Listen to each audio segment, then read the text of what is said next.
ಯಾರು ಸಾಧ್ಯವಿಲ್ವಲ್ಲ. ನೀವಾ? ನನ್ನನ್ನು ಮತ್ತೊಂದು ಕಾಣ್ತಾ ಇದೆ. ನೀವು ರತ್ನದ ಕಿರೀಟದಲ್ಲಿ ವಜ್ರ ಶೋಭಿಸುವಂತೆ, ಸಾಗರದ ತಳದಲ್ಲಿ ಮುತ್ತು ಶೋಭಿಸುವಂತೆ, 4 ಕೋಟಿ ಕನ್ನಡಿಗರ ಮಧ್ಯದಲ್ಲಿ ನೀ ಎದ್ದು ಕಾಣುವ ನನ್ನ ಆತ್ಮೀಯ ಗೆಳತಿಯನ್ನು ಮರೆಯಲು ಸಾಧ್ಯವಿಲ್ಲ. ಸುಮಿತ್ರ, ನೀನೇ ನನ್ನನ್ನು ಮರೆತಂತೆ ಕಾಣುತ್ತೆ. ತುಂಬಿದ ಸಮುದ್ರ ಬದ್ಬಹುದು, ಅರಳಿದ ಕುಸುಮ ಬಾಡ್ಬಹುದು, ಆದ್ರೆ ಈ ಸುಮಿತ್ರ ನಿಮ್ಮನ್ನು ಮರಲಿಕ್ಕೆ ಯಾವ ಕಾಲಕ್ಕೂ ಸಾಧ್ಯವಿಲ್ಲ. ಸುಮಿತ್ರ, ನಮ್ಮಿಬ್ಬರ ಪ್ರೀತಿಯ ನೌಕೆ ಸಾಗರದ ಅಬ್ಬರದ ಅಲೆಗಳಿಗೆ ಸಿಲುಕದೆ ನಿರಂತರವಾಗಿ ದಡ ಸೇರಿದರೆ ಅಂದೇ ನಮಗೆ ಪ್ರೇಮ ವಿಜಯ.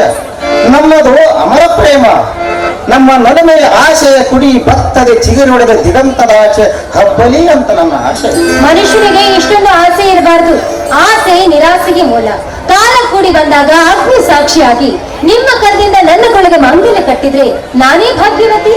ಸುಮಿತ್ರ, ನೀ ನನ್ನ ಪಾಲಿಗೆ ಬಯಸದೇ ಬಂದ ಭಾಗ್ಯ. ಕನ್ಯೆಯಾದ ನಿನಗೆ ಕಂಕಣ ಬಲ ಕೂಡಿ ಬಂದಾಗ ನಾನು ನಿನ್ನ ಕೊರಳಿಗೆ ಮಾಂಗಲ್ಯ ಕಟ್ಟಿ ನನ್ನ ಕನಸಿನ ಲೋಕಕ್ಕೆ ಕರೆದೊಯ್ಯುವುದು ನನ್ನ ಮನದಲ್ಲಿ ಮನೆ ಮಾಡಿಕೊಂಡಿದೆ. ಆ ನಿಮ್ಮ ಆಸೆ ಆದಷ್ಟು ಬೇಗ ಈಡೇರಿ. ಯಾಕೆಂದ್ರೆ ನಿನ್ನ ಮದುವೆಗೆ ನಮ್ಮ ಅಣ್ಣ ಒಪ್ಪಿಗೆ ಕೊಟ್ಟಿದ್ದೇ ಆದ್ರೆ ನಮ್ಮ ಆಸೆ ಈಡೇರಲು ಖಂಡಿತ. ಸುಮಿತ್ರ, ಒಂದು ಮಾತು ಕೇಳಲೆ? ಒಂದ್ಯಾಕೆ 1000 ಬೇಕಾದ್ರೂ ಕೇಳ್ಬಹುದು. ನಿಶ್ಚಯಂತೆ ನಿನ್ನ ಪತಿಯಾಗಿ ಮುಂದೊಂದು ದಿನ ನನಗೇನಾದರೂ ದುಸ್ಥಿತಿ ಬಂದೊದಗಿದರೆ ಜಗನ್ನ, ನಮಗಿಂತ ಮುಂಚಿತವಾಗಿ ನಿಮ್ಮ ಪಾತ್ರದಡೆಯಲ್ಲಿ ಈ ಸುಮಿತ್ರರ ಪ್ರಾಣ ಪಕ್ಷಿ ಹಾರಿ ಹೋಗುತ್ತೆ. ಈ ಜೀವ ಮುತ್ತಿದ ಸಾವನ್ನ ಬಯಸುತ್ತೇವೆ. ಪ್ರೇಮಿಗೆ ಹೂವು ದುಂಬು ಮುದ್ದು ಮಾಡಿದಂತೆ, ತಾಯಿಗೆ ಮಗು ಮುದ್ದು ಮಾಡಿದಂತೆ ಈ ಅನಾಥ ಪ್ರೇಮಿಗಳಿಗೆ ಆ ದೇವರು ಮುದ್ದು ಮಾಡಿ ಮಾಡ್ತಾನೆ. ಕರೆಕ್ಟ್. 7 ಜನ್ಮದಲ್ಲಿ ನೀನೇ ನನ್ನ ಸತಿ, ನಾನೇ ನಿನ್ನ ಪತಿ. ಈ ಹೂವಾಗಿ ದುಂಬಿಯಾಗಿ ನಾ ಕಾದು ಕುಳಿತಿರಿ. ನಿನ್ನ ಒಪ್ಪಿಗೆ ಅಪ್ಪಣೆ ದೊರೆತರೆ ನಾನಿನ್ನ ಮಗುವನ್ನು ಇರುವೆ. ಕೊನೆವರೆಗೂ ನೀವು ನನ್ನ ಕೈ ಬಿಡುವುದಿಲ್ಲ ತಾನು? ಸುಮಿತ್ರ, ಹಣೆ ಎತ್ತಿ ಕೂಡಿದರೆ ಹಳೆದವರೇ ಬೇಕಿಲ್ಲ. ನಿನ್ನ ಪ್ರೇಮದ ಕೋಟೆಯು ಭದ್ರವಾಗಿರುವವರೆಗೂ ಅದನ್ನು ಒಡೆಯಲು ಆ ಜಗದ ರಕ್ಷಕನಿಗೂ ಆಗದ ಮಾತು.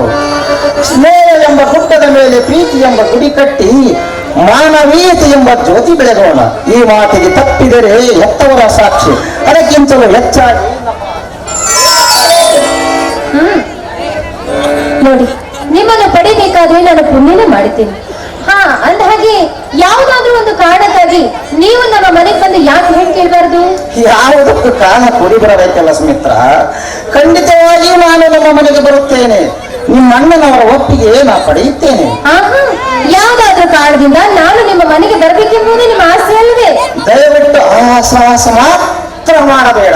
ಯಾಕೆ ಯಾಕೆ ಈ ರೀತಿ ಮಾತಾಡ್ತಿದ್ದೀರಿ? ನಾನು ನಿಮ್ಮ ಮನೆಗೆ ಬರೋದು ಇಷ್ಟ ಅಲ್ವೇ? ಯಾಕೆ ನಿಮ್ಮ ಮನೆಗೆ ನಾನು ಬರಬಾರ್ದಾ? ಸುಮಿತ್ರ, ಅದೊಂದು ದೊಡ್ಡ ಕಥೆಯೇ ಇದೆ. ಆ ಕಥೆಯಿಂದ ಒಂದು ದೊಡ್ಡ ವ್ಯತೆಯೇ ಅಡಗಿದೆ. ಆ ಮನೆಯಲ್ಲಿ ಹೆಣ್ಣೆಂಬ ಕುಡಿಯೇ ಇಲ್ಲ.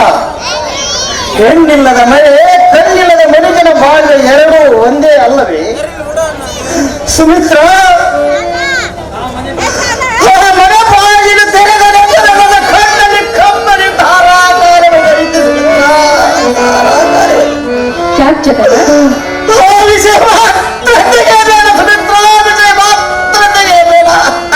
ಜಗನ್ನಾಥ್, ನಿನ್ನ ಮನೆಯಲ್ಲಿ ಅಕ್ಕ ತಂಗಿರಿ ಯಾರು ಇಲ್ವೇ? ಅಕ್ಕ ಇಲ್ಲ, ನನ್ನ ಮುದ್ದಿನ ತಂಗಿ ಶೀಲಾ. ಶೀಲಾ? ನಿನ್ನ ತಂಗಿ ಶೀಲಾಗೆ ಏನಾದ್ರು? ಹೌದು ಸುಮಿತ್ರ, ನಾನು ಕುಡಿದು ಬಿಟ್ಟೆ. ನಾನು ಕುಡಿದು ಈ ಚಿಕ್ಕ ವಯಸ್ಸಿನಲ್ಲಿ ತಂದೆ ತಾಯಿಗಳನ್ನು ಕಳೆದುಕೊಂಡ ನನ್ನ ತಂಗಿ, ಮುದ್ದಿನ ತಂಗಿ ಶೀಲಾ.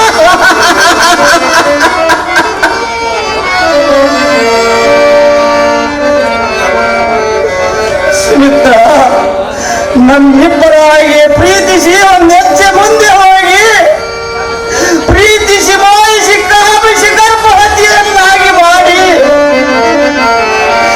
ಮೂಚಿನಾಡಿ ಪ್ರೀತಿಯು ಗೆದು ಹೊರಟು ಹೋದ ನೆನಪಿರಲಿ ಕೈ ಬಿಟ್ಟು ಜಗದೀಶ. ಜಗನ್ನಾಥ್, ಯಾರ ತಂಗಿ ಮುಡಿ ತುಂಬ ಹೂವು ಮುಡಿದುಕೊಂಡು ತಲೆ ತುಂಬ ಮುಸುಕು ಹೊತ್ತುಕೊಂಡು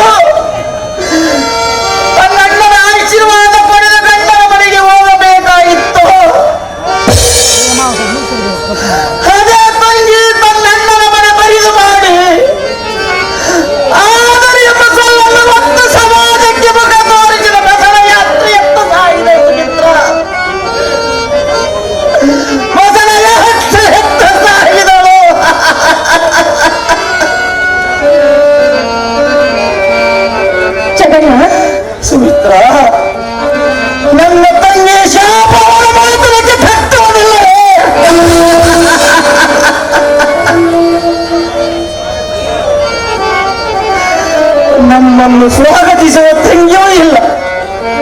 ಅವಳೇ ಇಲ್ಲದ ಜಾಗದಲ್ಲಿ ನಾನೂ ಇಲ್ಲ. ಆ ವಿಷಯ ಮಾತ್ರ ಎತ್ತಬೇಡ ಸುಮಿತ್ರ, ಆ ವಿಷಯ ಮಾತ್ರ ಎತ್ತಬೇಡ.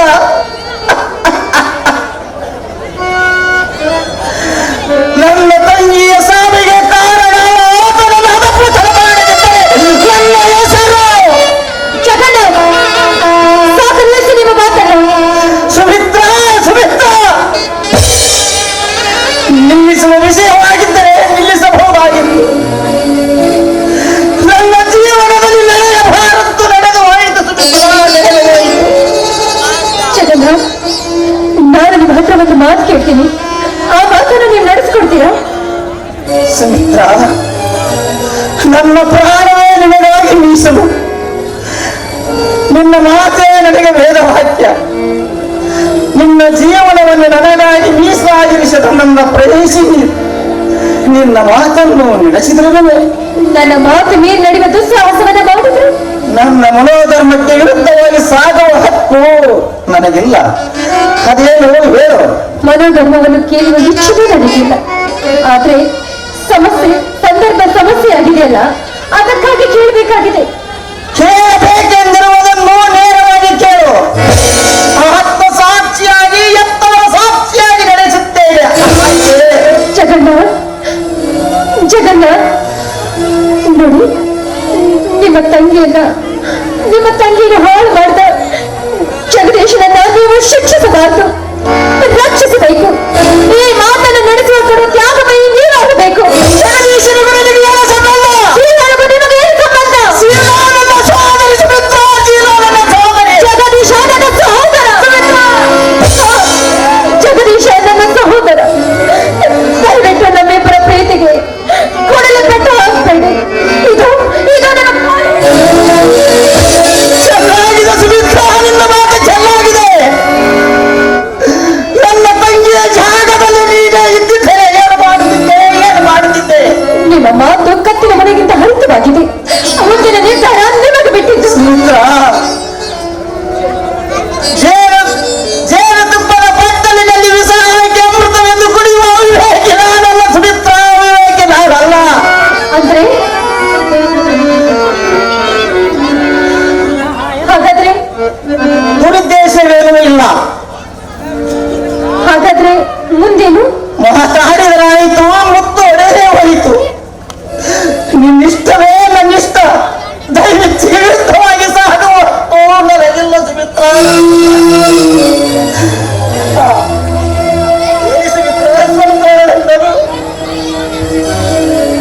ನಾನು ಮಾತಾಡಿದ ಮಾತಿನಿಂದ ನಿಮ್ಮ ಮನಸ್ಸಿಗೆ ನೋವು ಆಗಿರಬಹುದು. ಅದರಿಂದ ಒಳ್ಳೆ ಉದ್ದೇಶವೇ ಇರುತ್ತೆ ಹೊರತು ದುರುದ್ದೇಶವಿರೋದಿಲ್ಲ. ಎಲ್ಲಿ ನಾನು ನೋಡಿ ಸ್ವಲ್ಪ ನಗ್ರಿ.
ಠಠಠಠ